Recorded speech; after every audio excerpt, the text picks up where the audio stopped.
தக்காளி சாதம் செய்ய போகிறோம். 1.5 அளவுக்கு அரிசி தண்ணியில் ஊற வச்சுருக்கேன்.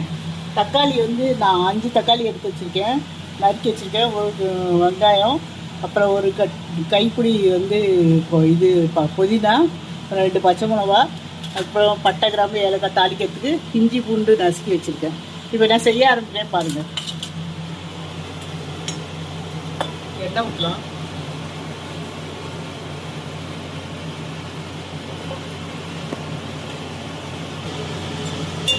ஒரு ஸ்பூன் நெய் ஊற்றுறேன்.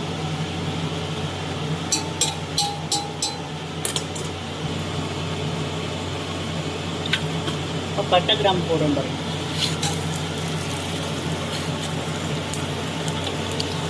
பட்டை கிராம்பு வெடிக்கிட்டு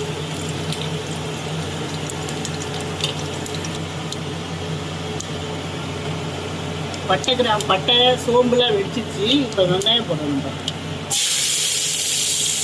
வெங்காயம், பச்சை மிளகா,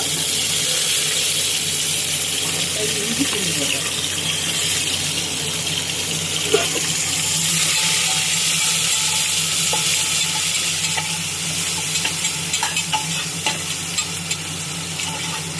வெங்காயம் நல்லா வணங்கி வச்சோம்.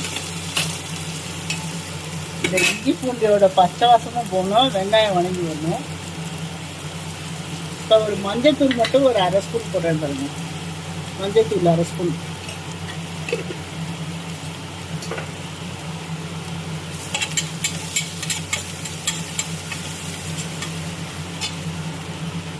இப்போ அடுத்தது புதினா போடுறேன்.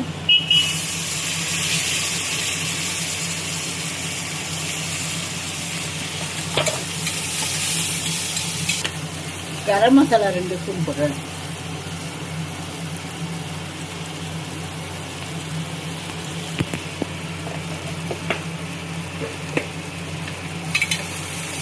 இது வதக்கிடுச்சு நல்லா. எல்லாமே தக்காளி போட்டோம்.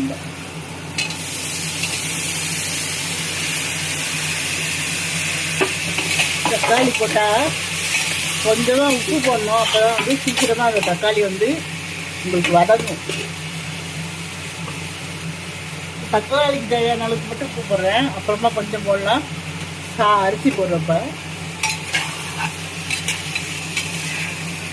தக்காளி வதங்கிட்டு சும்மா மூடி வைக்கிறேன்.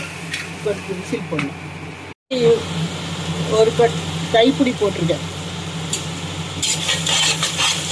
இப்போ வணங்கிச்சு தக்காளி, நல்லா வணங்கிச்சு பாருங்க. தக்காளி வர ஸ்டேஜ் ஆகிடுச்சு.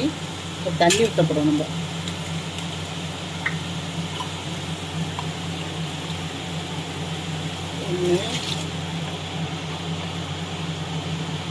1 2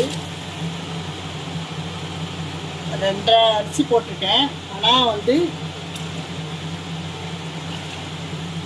1.25 அளவுக்கு தான் தண்ணி வச்சுருக்கேன் நான் 1.5 அரிசிக்கு.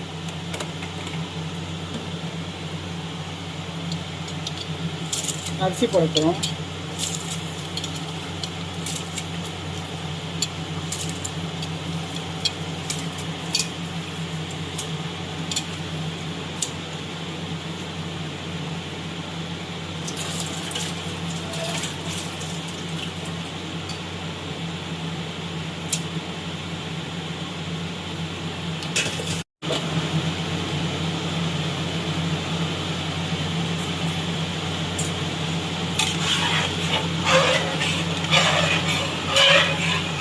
தண்ணியில் உப்பு கரெக்டாக இருக்கான்னு ஒரு தடவை பார்த்துக்கோங்க.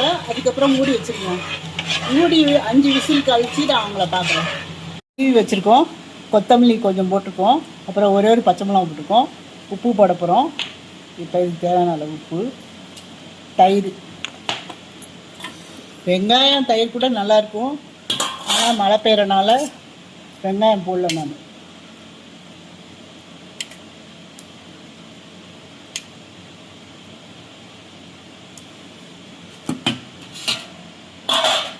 கலக்கிறேன்.